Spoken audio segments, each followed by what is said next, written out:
Welcome to the Obesity Medicine Podcast with your host, Dr. Matea Rentia, board certified in internal medicine and obesity medicine. Here, we talk about a path to metabolic health, and we have real conversations about chronic weight management and living a full life. Just a reminder, I am a physician, but I'm not your physician. So everything that's on this podcast is for informational purposes, but please go talk to your doctor about what's right for you. There is no medical advice being given on this podcast. Welcome back to another episode of the podcast. Today, I'm really excited because we brought back Brooke Simonson. She is a nutrition coach that practices evidence-based nutrition, and she helps primarily with fat loss. And I have had you on the podcast before, and I love your work so much that once a month you come into my clinic and you help my patients. You run an amazing group call. Whenever we run 30/30 programs, I say, hey, they can come in as well. And I wanted to ask you a bunch of questions because you're just so fun to talk to and so inspiring with how you approach nutrition. So can we start where you introduce yourself, just maybe more than what I said if new listeners have found you right now? Absolutely. And thank you also for having me on. It's always a pleasure to talk with you because I know we do voice memos on Instagram and we're in each other's comment section on Instagram and TikTok, but we rarely get to connect face to face because things get busy. So I'm excited to be here just because I feel like I'm hanging out with a friend, which is always fun. I am Brooke. I am a nutrition coach, and actually something exciting that I just pursued recently is a mindset coaching certification through a program called HMCC, which stands for Health Mindset Coaching Certification. Pretty self-explanatory. Specializing in, like you said, evidence-based, sustainable fat loss. I am hyper-focused on the sustainability of any one of my clients' plan. Often they come to me with the diet mindset of, let's do this, let's go all in. I was talking to a client yesterday who's used to doing 75 hard a few times a year or Whole30 or any of these programs where you do radical lifestyle change overnight. That's what a lot of my clients have experienced in the past. And I'm always in the background saying, okay, I hear you. However, what if this time we try to pump the brakes and we do slow, gradual change? We set you up with flexible, realistic habits that actually work for your unique lifestyle. And throughout the process, we work on your mindset and relationship with food so that you're able to keep the weight off this time. And it's not just a crash diet where you lose the weight and then it all comes back and you do that cycle multiple times a year for the rest of your life. We want to break you out of that. I love thinking about sustainability and habit formation and mindset stuff. I'm obsessed with it. And that's what I love to talk about in your group as well. Lots of mindset stuff, actionable tips as well. But I think I talk a lot with clients about how we have, let's say, physical weight we want to release. And most people focus on that and not the mental weight they possibly also need to release. And until you release the mental weight, it's going to be borderline impossible to keep off the physical weight. Sure, you can lose it, but it's the keeping off, again, that I am super passionate about. It's 100% what you're talking about. That mental weight, it's like the ball that you're pushing under the water. And it's resistance. Eventually, it's going to come just like flinging up at you. But I was hearing something funny the other day. I was listening to Ali Novitsky. She has a nutrition course. And I was listening to a replay. And she was saying how, I'm sorry, I'm just laughing because it's so funny. She was saying no one comes in and says, hey, I'm an emotional eater. Can you take me on in the clinic? Right? Like no one identifies as such. But a lot of people, that there's that aspect where food is not just fuel and only exactly how much they need in their body. Food has so many other aspects to our life. And so I think that the work you do is 100% necessary. I want to just do hot seat questions because I feel like I'm always so curious. What are people liking protein-wise, fiber-wise? I get so many ideas every month from you guys. I feel so privileged because every month I get the ideas of things you say and it always helps me. I wonder if people are listening here. Obviously, protein's all the rage. Are there 2-3 different things you're eating right now, even if they're the normal things like Greek yogurt, but are there 2 or 3 things that you're just particularly hyper-fixated on right now and loving, or that you always recommend to your clients? I have a 15-month-old and I work Tuesday, Wednesday, Thursday, and I'm lucky to be able to watch her Monday and Friday. It works out great. We have a nanny Tuesday, Wednesday, Thursday. Everyone can see that I am in my bedroom. I am basically sequestered back here. I have a bathroom attached. I don't go out there because my baby will see me and then it's like, oh, mama. And so that I Yeah. just think that's kind of mean to the nanny. I was having a really rough time for a while getting into a groove of, first of all, she was on 2 naps. And so I had a certain time that I would dart out and get lunch. And then she switched to 1 nap. So now my time has changed. And so I'm just literally darting out 10 minutes to put lunch together, coming back in, staying back here. Yeah. And I was having weeks, actually. I've talked about this in my programs where I wasn't getting a solid lunch. I was doing what I advise against, a lot of snacking.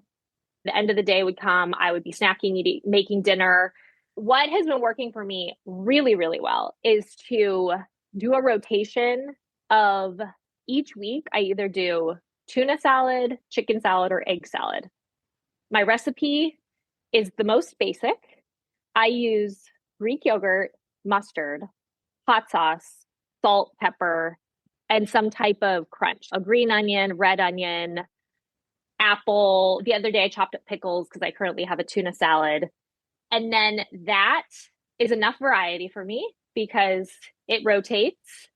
And I always have it with I'll make a couple pieces of toast real quick, or I have those pretzel crisp things. I then grab an apple or a handful of snap peas. I'm literally throwing things onto this plate. But that has changed my life recently because fail to plan, plan to fail. I was not planning and I was failing.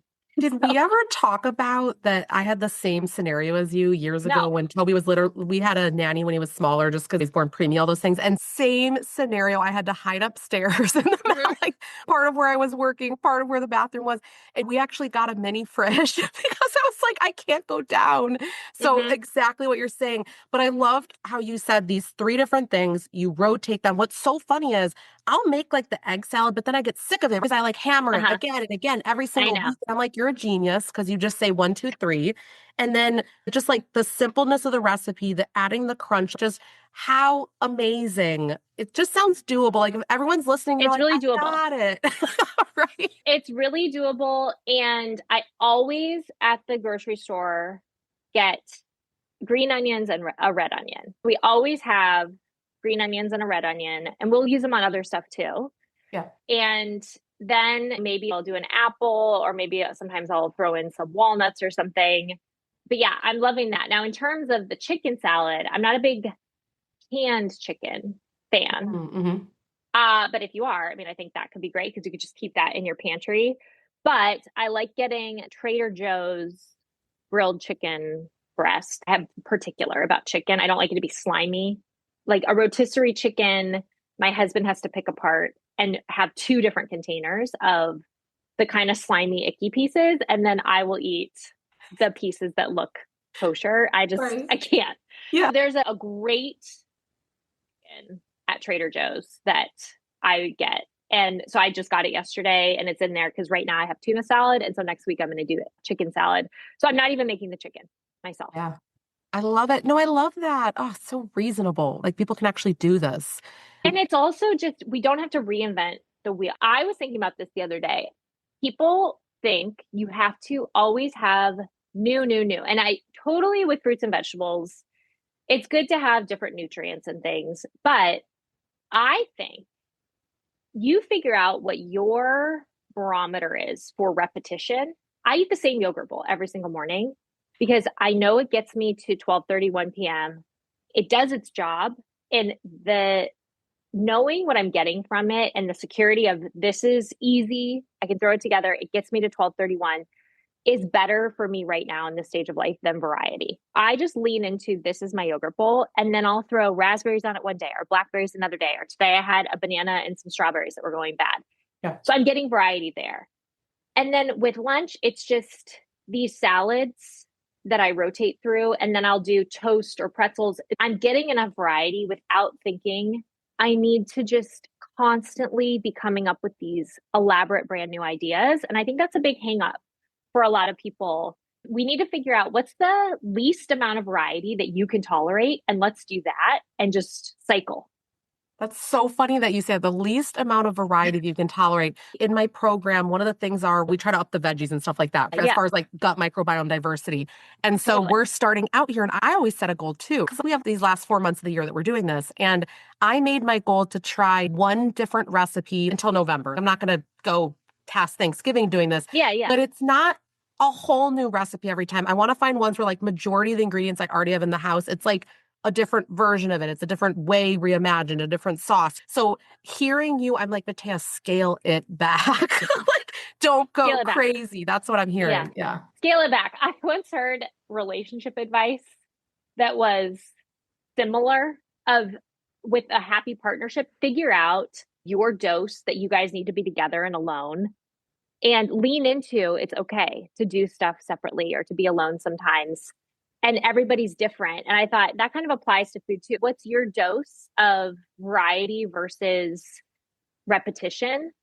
And lean into that. Let's work with what works for you rather than thinking somebody else is creating a brand new whatever every day. You don't have to do that. I worked with a male client years ago who would eat literally from a can tuna for lunch. Loved it in his car. And I would say, how are we doing with the tuna? Are we getting bored with it? Do we need something new? And he was like, no, I love it. He'd just eat it from the can. And then eventually he was like, maybe mercury, I don't know. So he switched to chicken from a can. He was offended by me trying to add more variety. And he was like, I just want to eat this. I was like, great, do it. Yeah, that's so fascinating. Because I'll tell you the problem that I see. I'll like things for a few weeks, maybe a month or two, right? And then I need to switch it. But it's always a surprise that I need to switch it. I've gotten used to over time, okay, these are your greatest hits. You come back to one of them because you know that you haven't had the egg salad for a while or whatever it is. Do you find that people are shocked by that? Because in my Yeah. programs, people are like, oh my gosh, I don't desire the food anymore. I'm like, yeah, you got really sick of it. And it's okay if you're not loving food at the moment. I mean, as long as it's not disordered eating and you're not eating, that's Yeah. Yeah. different. Yeah. We're not talking about that today. But you're not always going to be in love with everything with nutrition. So, how do you help clients with that when that pops up? I do think that's a mindset hang up of, let's say my breakfast, for example. If somebody was eating the yogurt bowl I'm eating and they got sick of it and they needed something new, they would think it was an issue with them or a problem of Yeah. there's something wrong with me. I don't like this anymore. And now what? There's nothing wrong with you. That's typical. That's normal to desire something new. But then we just say, what's working from this for Yeah. you? Is it that it's got a certain amount of protein and fiber and it's helping you start the day off strong? So then let's just replicate that in something else and get you a new meal. But I really recommend creating some type of menu for yourself. So you could do this on note cards, you could do it on papers. And so you write breakfast I love, and you can be very specific because we all forget. So I could say I have a cup of whatever yogurt, fruit, a fourth cup of granola, a fourth cup of Catalina Crunch cereal. So that's one of my things. Another thing might be I have a client right now who's doing kind of those flat, crisp breads. She's doing a couple of those with a smear of cream cheese and some smoked salmon Yeah. and loving that. And then she would write down that one. And then maybe you get 3 to 5 breakfasts that you love, 3 to 5 lunches. You could even hang them inside your cabinets. You could put note cards in a drawer.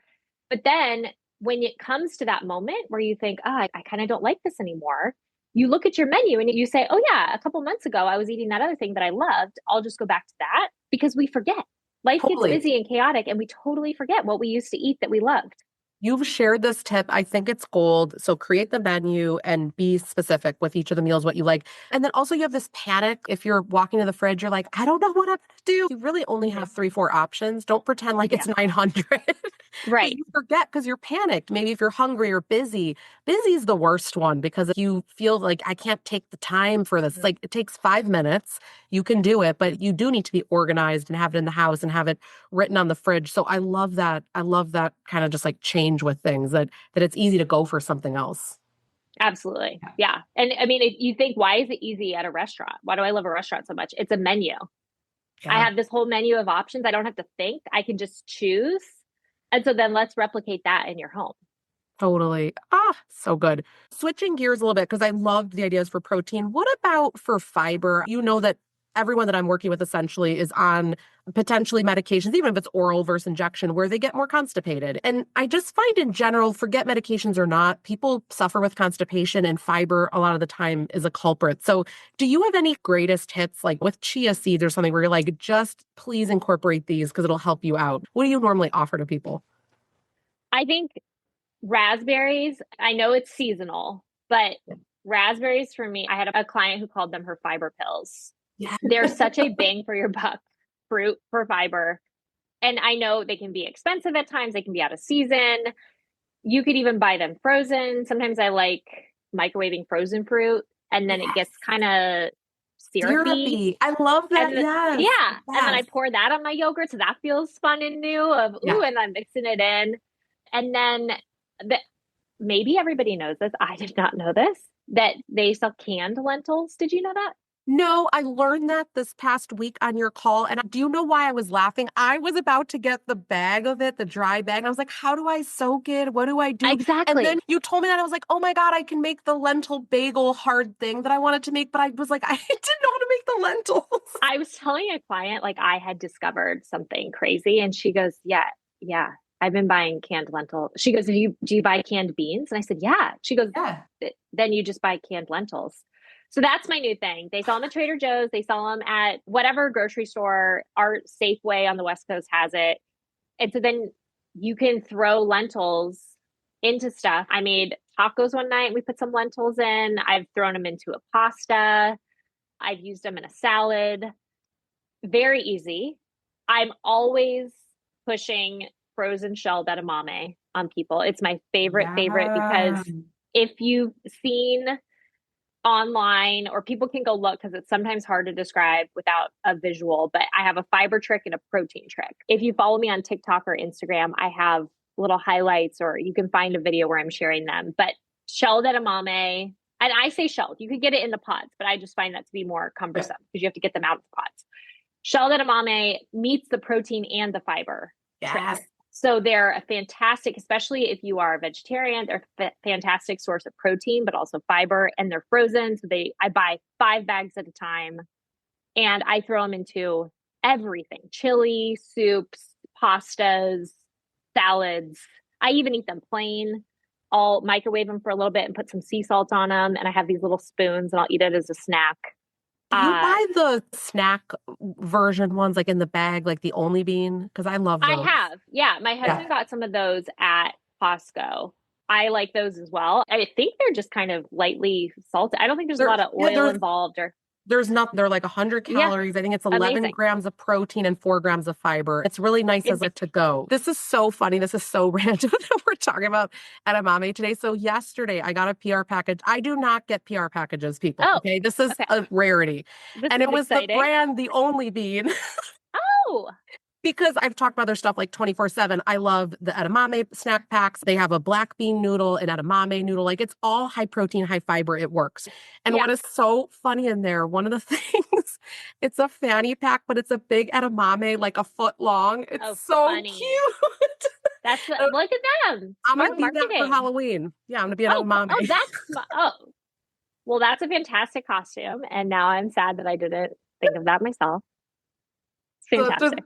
When then a patient, she's like, have you heard of it? She's holding up the pack and I'm like, I just got a box of it. Oh, They're the best. You're like, actually, I'm a legit influencer now because I'm getting PR packages. I'm sure you also find that so funny. Do people ever say, "Oh, you're an influencer"? And I do not say that. Not. Yeah, you're like, no.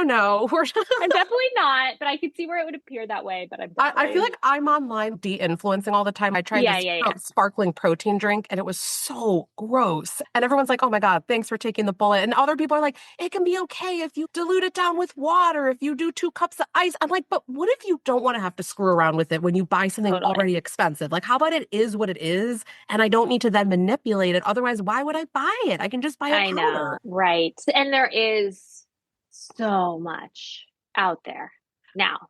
And so there's definitely something better. So why not just buy that other thing? I know, it's like I can't even keep up anymore with trying this stuff because I'm like, oh, I'll always, if there's a new protein drink, try it. No, I can't anymore. No. We're past that point. Yeah. It's like AI with the rate of rate of what's coming out. Yeah.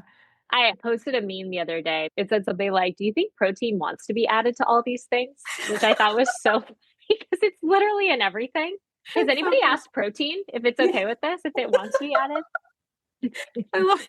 So anyway, so back to fiber because I derailed you. So Oh raspberries yeah, amazing, canned edamame, and lentils. yep. I do a little chia seed sprinkle in my yogurt every morning. I have had clients say they have kind of an aha moment if they are deciding to track calories. If they make a chia pudding, they say, oh my gosh, I didn't realize that's pretty highly caloric. So just nuts, seeds, it's always good to be mindful of a sprinkle here or whatever. If you have a weight loss goal, calorie awareness is Well, it's important. it's interesting that people don't realize the calories because if you think about, I'm using rough numbers right now, okay, everybody, so Yeah. don't like 100%. If you're using about 1 ounce of chia seeds, it's I think 11 grams of fiber, somewhere around there, Okay. maybe 8 to 12. Can't remember the exact number. But the point is, if you think about how many grams per carb, like it is a carbohydrate. So it's like when you think about it, it's interesting that people in their mind, like that's not free. And it has Right. oils and it has omegas. Like if we think about an oil, a fiber, which is a carb, yeah, that's going to equal 160 calories or whatever it is. So Uh-huh. I agree, like that awareness step is needed. Although we don't want it to run our life, there is a No. stage of realizing that's half your meal, essentially, if you're going to do it with Right. yogurt. Absolutely. Yeah. I think all these things, I love the saying of there's no bad foods, there's only bad portion sizes. And I hate the word bad, but what works for you, portion size. I mean, chia seeds can be fantastic, but then also it can feel very frustrating if you're making this thing like a chia pudding that feels like it should be really healthy and supporting your goal, but then it's backfiring and that doesn't feel good. Yeah. Okay, these are such good fiber ideas. Okay, I have one last question for you because I Yeah. feel like I could talk to you all day. Um, Absolutely. Now that you have a toddler, Oh, yeah. you are busy. You were telling us about that before. Beyond what you were saying, like the rotating the meals, do you have any tips where you just find like when I do these things, it works out great? Because having a toddler or not, I find that when people are busy, they need these kind of ideas of what other people do to see if it could work for them. Absolutely. Yeah. I was joking with you before the call that everybody sets up meal delivery, meal train stuff for when you have a newborn. And then I'm looking for the meal train when you have a toddler because when she was a newborn, she just laid there Sat and I there. could still do stuff. This morning, I went to the bathroom, how dare I, for seconds, and she was in the bottom basket of the stroller, pinched in there. I mean, she's all over. And she also now, when I relieve the nanny at 5, I usually start to make dinner and she will stand on my feet and say up because she wants to see what I'm doing. I got her a Yeah. toddler tower. She doesn't want to be in that. She wants me Of to be course holding not. her. I'm glad you're having the same problem I had. That damn thing was so expensive. It has nice little It, cutout stars. It's wooden, and they would she's like up, refuse. up, up, up, Yeah, up. And I'm like, you are up. You're in your toddler tower. She's like, no, up, up. She wants to be you. in that doing the cast iron thing. I would say you realize you can rely on pre-made things that support you. So Yeah. you don't have to make everything from scratch. Mhm. I am not in a season of life where I am roasting chicken breasts for myself. I am buying the Trader Joe's Yeah. chopped up chicken. It's Yeah. more expensive. And so that's the trade off. However, it's not as expensive as if I were buying takeout all the time. Yes. So there's that. Yeah. There's this kind of continuum always with price, and we all need to figure out what works for us. But we are leaning heavily into other things that have been pre-made that can support us in this insane time of life. I'm making stuff in advance for lunch. I have my yogurt bowl. Last night we did turkey burgers that Yeah. were from Costco in the freezer. I made 4 of them. My husband and I each had one, and then we each have a leftover one for tonight. I am not creating a turkey burger.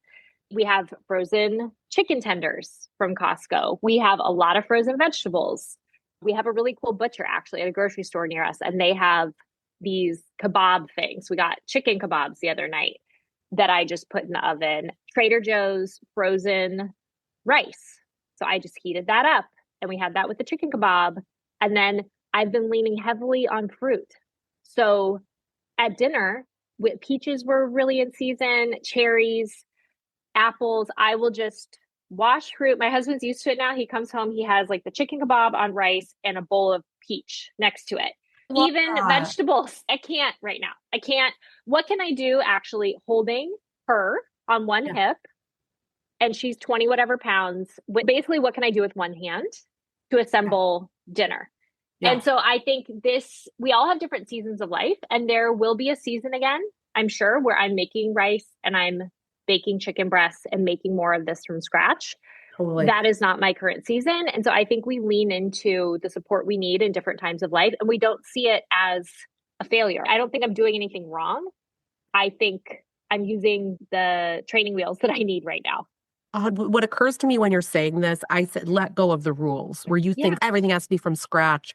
Because I agree with you. I would say I'm sort of yin and yang during the week where some days I make a lot of stuff, just like a veggie soup from scratch with the Mhm. bouillon and all the rest Yeah, of it. yeah. And then there's other days when it's the Costco egg and bean and cheese burrito, like Red's is really amazing. Oh, yeah. But a friend of mine, I posted about on my Instagram stories how I liked it. And she said, oh, I'm making it with high fiber wrap. So, because the macros are not the most amazing. It's great, but it's not perfection. Would that be amazing if I would make it from scratch? Yes. Am I going to? Absolutely not. I can't fathom how to label it correctly. The fridge is the size of a peanut in our house. It's so small. Mm-hmm. And I'm not going to manage the inventory, buying the different things to make it. I'm just not going to do it right now. But that burrito is contained. I do it with some cottage cheese. There's a veggie. We're good. It's enough on those busy days. What's important to ask is what I'm using. How could I add more protein and or fiber to it? I had a tamale yesterday that my husband got at a farmer's market, and I put Greek yogurt on top as the sour cream. And then I had a bunch of grapes with it. The tamale itself, I think it was chicken, but I'm sure the ratio of protein to calories isn't fantastic. But then I'm saying, let me add a little more protein on top and let me have some fiber on the side. Work with what you have and just do the best that you can, Totally. protein and fiber wise. And not everything has to be perfect. And if we look at a continuum of, okay, let's say from scratch is the ultimate goal, then there's this kind of pre-made middle, and then there's the kind of takeout restaurant food. I think the pre-made middle is going to support you better Yeah. than the takeout restaurant food, not only in terms of cost, but we have no idea what they're putting in terms of butter, oil, sauce, dressing, Yeah. calorie wise.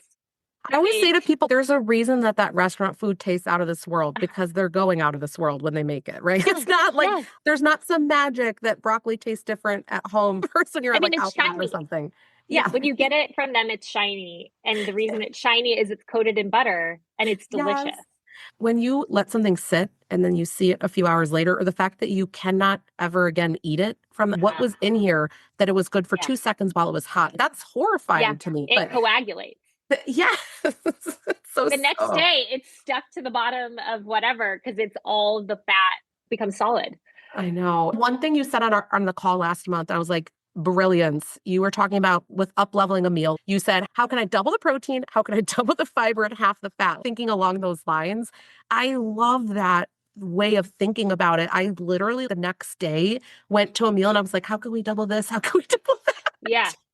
Yeah. Seriously, it stemmed from multiple conversations with clients who were saying things to me like, my kids love this meal, but I know now that I'm working with you and I have this weight loss goal, I can't eat that anymore. And I would say, oh, interesting. Where's that thought coming from? And they'd say, oh, there's not enough protein, there's not enough fiber.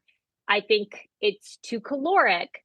And so we were talking about maybe your meal looks a little different from theirs because maybe you're making the mac and cheese and maybe you're buying the Trader Joe's pre-cooked grilled chicken and you're throwing some into yours, as well as some frozen spinach that you just heated up real fast in the microwave. Yours has more fiber, more protein.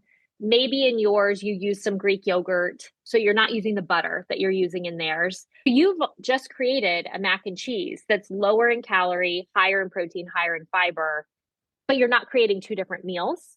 I don't 100%. want you to do that. I don't want you to be a short order cook in your kitchen. I do that all the time. We really like the Barilla Protein Plus. My son is like Yes. addicted to them. Just FYI, everyone, like that with They the taste Parmesan just like cheese. regular. Yeah. Yeah, there'll be a smaller portion for me, but then he's not eating obviously as many veggies with being a 6-year-old. It's 100% like you said, but I don't feel like I'm making 5 meals. It's literally all spectrums of the same thing. We're just Mm-hmm. consuming it in different varieties, like you said, which is so helpful.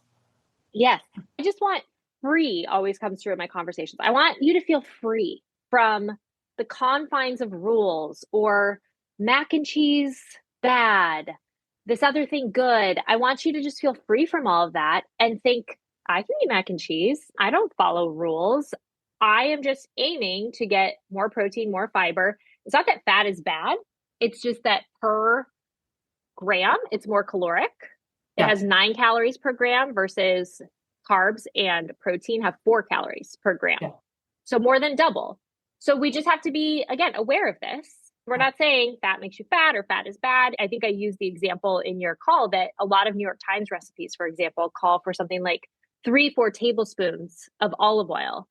And then I have clients who use 1 tablespoon total in the entire thing, and it tastes no different. Yeah. We're not looking to compromise taste or flavor, but how can we almost kind of gamify it? Let's make this fun in a game. And how could we still eat the same thing, but make it work for our macros, if you want to call it that, or our goals a little better? Yeah.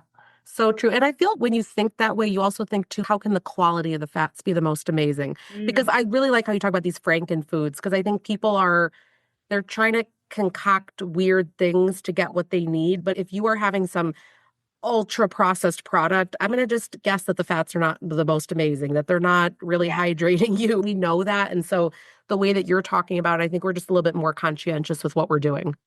absolutely. Yeah. And there's a spectrum of processed food where canned lentils are technically processed I know. because they've gone through a process to get into a can.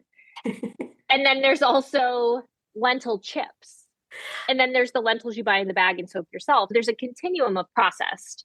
We don't need to be scared of everything processed, but we probably don't want to be consuming mostly ultra processed foods. Actually, my most let down product are the veggie chips, which are literally chips that Oh, are chips, but they're called yeah. veggie chips. And I had to laugh because last year when my kid was in kindergarten, they had the party supply list. And that was the thing that I signed up for that we would bring. There was like plates and whatever else. And then they sent an email to me. We just want to make sure you know, we don't mean carrot sticks. We mean the chips. And I had to laugh because it's like, yes, we mean the processed. We do not want you to bring in like veggies or they just really had to make sure that everyone Yeah. understood what that meant.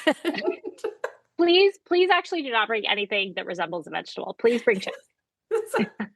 But Well, they call them veggie chips so we yeah, can say we're we can giving the kids believe. something healthy. Yeah, that's so funny. And also So, talk about a health halo. yes. That's really smart marketing to call Yeah, something a veggie chip that literally has no veggies I know. involved. Can you go over your little tip and trick again with the protein and fiber? Because I think Oh yeah. that, yeah, because people might not know that. The protein trick is you use the nutrition facts of anything. It can work even for ground turkey or ground beef is a good example to make sure you're finding a really good ratio. Ultimately, you're trying to find 1 gram of protein per 10 calories. I think an easy way to do that, because I'm not a math person, is you tack on a 0 to the grams of protein, and then you compare your answer to the calories. And when you found a bang for your buck protein source, the protein with that tacked on 0 should be greater than or equal to the calories. And I know that's really confusing when I say it like No. that. Uh, Basically, if something has 13 grams of protein, you would tack on the 0. So it'd be 130. Then you're looking for the calories to be 130 or fewer. And then for the fiber trick, you tack on a 0 to the grams of fiber and compare your answer to the total carbs. And the same rule applies. You want the fiber with the tacked on 0 to be greater than or equal to the total carbs. By doing that, you're ensuring 1 gram of protein per every 10 grams of carbs. Yeah. And I have visuals of this on Instagram and TikTok. I once tried to explain it, I think in a TikTok live, and people were very mad at me in the comments. They were like, "You It's make no so sense. it's What so did you just funny. say?" It's literally you add the zero and compare I to the know. number. It can't get easier. So it's either I Well, think oh go yeah. ahead. To say, so I used to say add the 0, and then people would get mad because they would say if you add 0 to a number, it stays the same. So if there's 13, Oh. and so then I was getting in trouble for saying add. There were math teachers in the comments saying, what you mean is tack on a 0. And I was like, Oh my excuse God. me. You know, Brooke, So you're that's why I triggering say it me that way. because you're triggering me this new math that the kids are doing. Just wait. You will not be able to do math with your kid. I'm just going to I let know. you know. You I can't know. do it anymore. Nothing makes sense. It's all really hard. Teachers that are listening are going to be rioting listening to us right now. Well, I have my history is in teaching and I have a master's in elementary education. And You do new math? I know new math. You know Yeah, new math. because Oh my gosh. this was years ago. This was in Why? Okay, so this 2009. is not related. I'm sorry. I think Yeah, we have a few words. Why did new math happen? Like, what was wrong with the way yeah. we were always doing it? Our teachers jumped straight to the algorithm, which is ultimately what new math is supposed to get the kids to do eventually. Is we want them to do math the way we used to do. What used to happen is when you jump straight to the algorithm, a lot of kids fall through the cracks because it's not making sense to them. New math is a way of getting you to the algorithm and making sense of the number, giving you more number sense so that the algorithm kind of makes, so long division, let's say, makes more sense to you. Now, I think a good teacher, and again, this is probably going to really piss people off, but I think if kids can go straight to the algorithm, I think you should be able to solve it however you want. So I think if you can go straight to the Yes. algorithm, you should be able to do the algorithm because that's the ultimate goal. That's at least how I learned it. And so then if you can't jump straight to the algorithm, then you can do these kind of steps along the way. That's what I think. Because some I kids, agree with you because to me, if we just add a zero and divide by two, it makes so intuitive to me how to do some. I really love algebra and stuff. It's my jam. yeah, I your would, kid gets it. I think they should be able to do it however it makes sense to them. It's yeah, not like similarly with nutrition, right? It shouldn't be like everybody has to do it this certain way. yeah. And so that's, I student taught with some incredible teachers who had a mixed first through third grade classroom. And that's exactly how they taught. And their kids excelled. And so Oh, they okay. would give options for here are different ways to solve it. But then if you could do it your way, you didn't have to show your work for a different way that Okay. didn't make sense to you. You're the first person that's ever explained it to me. Thank you. Because I just did not understand what we were doing. There's like these long charts of things. And Yeah, I'm like, yeah, yeah, this yeah. could be like one step and we're making it 10. And now I get it. We're trying to not leave kids behind and We're trying to make not leave kids behind, but then in doing that, we're kind of, I think, holding some kids back because they're like, I don't need this. In fairness to teachers, it is very hard to differentiate in a classroom. It's very, very hard. Oh, I listen, I love you teachers that are out there. The minute Yeah, my yeah, kid goes to school, I'm like, thank you so much. I can't even tell you. So, totally, they're doing totally. amazing. And I'm always shocked how much every day he comes home and I'm like, wow, have you learned a lot? Like I can't even fathom. Yeah, I know. Sorry if now all your podcast comments are hating No, against my comments about teachers. Teachers are all fantastic. I taught for 12 years. Differentiation is hard. I totally get it. no. But I also think, I do sometimes think, I don't know. I just feel like if you get something immediately, I'm not one of those people. I would have really benefited from the new math. But my dad, for example, is a math whiz. That would have really bothered him to have to do these slow processes. He was like born with number set, so he could do the algorithm immediately. Imagine our kitchen table conversations when I was in high school math. It was not a pretty sight. I was a late bloomer to math. Once I got it, I got it. But I remember I couldn't understand as a kid, like 100, 1,000. My dad was like, what don't you get? That's a I million. know, I And I know. was like, ah.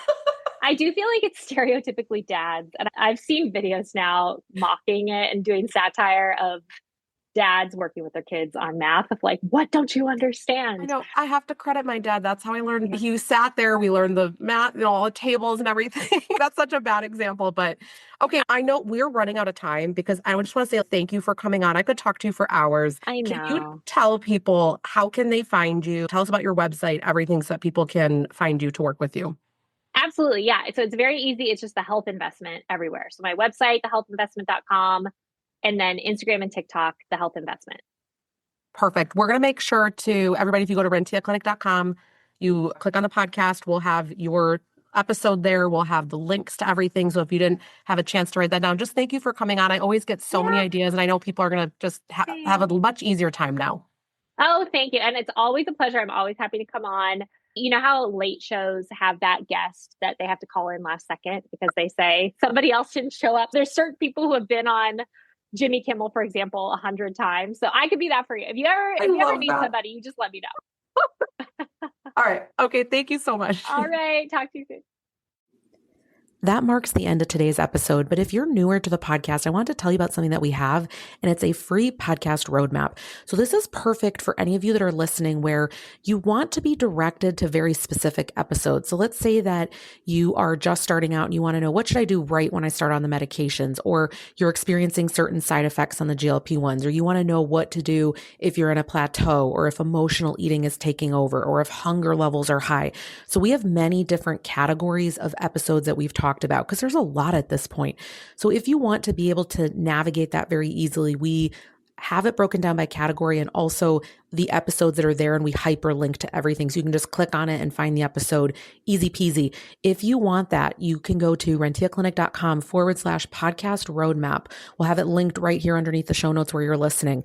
And you can go ahead and get that free resource so that it makes it easy for you to navigate, because I know that it's really hard when someone has an established podcast. I am such a podcast fiend.